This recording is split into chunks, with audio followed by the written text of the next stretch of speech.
Advocate తోని హరీష్ రావు గారు వచ్చినప్పుడు వాళ్ళు అనుమతి ఇచ్చాము అన్నప్పుడు కూడా సహకరించాము. ఖచ్చితంగా సహకరించి వారు ఒక్కరే నేను వెళ్తానని చెప్పి వెళ్ళడం జరిగింది. ఇప్పుడు ఆల్మోస్ట్ 10:30 నుండి మొదలు పెడితే ఆల్మోస్ట్ 5:30 గంటలు సమయం అవుతుంది. ఎందుకంటే ఒక నాయకుడు ఇన్ని గంటలు ఎలాంటి ఏం జరుగుతుంది అని బయటకు తెలియకుండా ఈరోజు జరుగుతున్నప్పుడు సిద్దిపేటలో కానీ రాష్ట్రం మొత్తంగా ప్రజలంతా ఒక ఆందోళనతో ఉన్నారు. కాబట్టి వారి అడ్వకేట్గా మేము ఇక్కడికి వచ్చాము.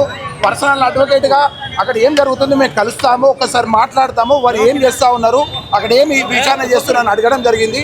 దానికోసం ఇప్పుడు మేము లోపలికి వెళ్ళడానికి ప్రయత్నం చేస్తున్నాం. ఖచ్చితంగా వారితో మాట్లాడి ఏం జరుగుతుందో తెలుసుకున్న తర్వాత మీకు అన్ని వివరాలు ఇస్తాం. రాత్రి 10 గంటలకు సిద్దిపేటలో ఆయన ఇంటి దగ్గర నోటీసులు ఇచ్చారు. 11 గంటలకు రావాలని చెప్పారు. అంటే చట్టంలో ఇవాళ చెప్తున్నటువంటి మూర్ఖంగా బిహేవ్ చేస్తున్నారు. ఈరోజు నిన్న సాయంత్రం ఇచ్చి ఈరోజు రమ్మని చెప్పినా కూడా హరీష్ రావు గారు లాను అబైడ్ చేస్తూ, పోలీసు వాళ్ళు ఇచ్చిన నోటీసును అబైడ్ చేస్తూ, నేను లా అబైడ్ సిటిజన్ అనే ఉద్దేశంతో చెప్పడానికి ఈరోజు స్వయంగా నోటీసు ఇవ్వకుండా కూడా ఈరోజు పోలీస్ స్టేషన్కి హాజరు కావడం జరిగింది. అక్కడ మినాయింపు ఉంటుంది. నాకు ఈరోజు ముందస్తుగా ఉన్న ఏదైతే ప్రోగ్రామ్స్ ఉన్నాయో నేను అటెండ్ కానని చెప్పొచ్చు. అయినా కూడా లా అబైడింగ్ సిటిజన్గా ఈరోజు మార్నింగ్ వచ్చారు. అయినా కూడా ఒక అడ్వకేట్ను లోపలికి పంపించకుండా, కుటుంబ సభ్యులను కూడా ఎవరిని పంపించకుండా, ఈరోజు ఎవరిని పంపించకుండా ఏదైతే చేస్తూ ఉన్నారో దానికి క్వశ్చన్ చేస్తాం. ఖచ్చితంగా ఇప్పుడు లోపలికి వెళ్ళి అడుగుతాము, ఏం జరుగుతుందో తెలుసుకొని వచ్చి మీకు ఖచ్చితంగా బయటికి. అడ్వకేట్ తోని హరీష్ రావు గారు వచ్చినప్పుడు వాళ్ళు అనుమతి ఇచ్చాము అన్నప్పుడు కూడా సహకరించాము. ఖచ్చితంగా సహకరించి వారు ఒక్కరే నేను వెళ్తానని చెప్పి వెళ్ళడం జరిగింది.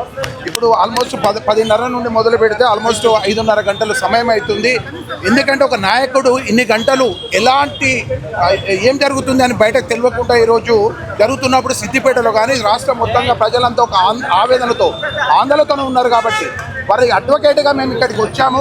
పర్సనల్ అడ్వకేట్గా అక్కడ ఏం జరుగుతుంది మేము కలుస్తాము, ఒకసారి మాట్లాడతాము, వారు ఏం చేస్తూ ఉన్నారు, అక్కడ ఏమి విచారణ చేస్తున్నారని అడగడం జరిగింది.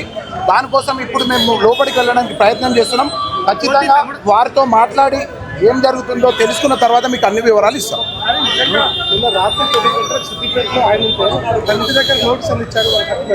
11 గంటలకు రావాలని చెప్పారు. అంటే చట్టంలో ఇవాళ చెప్తున్నటువంటి మూర్ఖంగా బిహేవ్ చేస్తున్నారు. ఈరోజు నిన్న సాయంత్రం ఇచ్చి ఈరోజు రమ్మని చెప్పినా కూడా హరీష్ రావు గారు లాను అబైడ్ చేస్తూ, పోలీసు వాళ్ళు ఇచ్చిన నోటీసును అబైడ్ చేస్తూ, నేను లా అబైడ్ సిటిజన్ అనే ఉద్దేశంతో చెప్పడానికి ఈరోజు స్వయంగా నోటీసు ఇవ్వకుండా కూడా ఈరోజు పోలీస్ స్టేషన్కి హాజరు కావడం జరిగింది. అక్కడ మినాయింపు ఉంటుంది.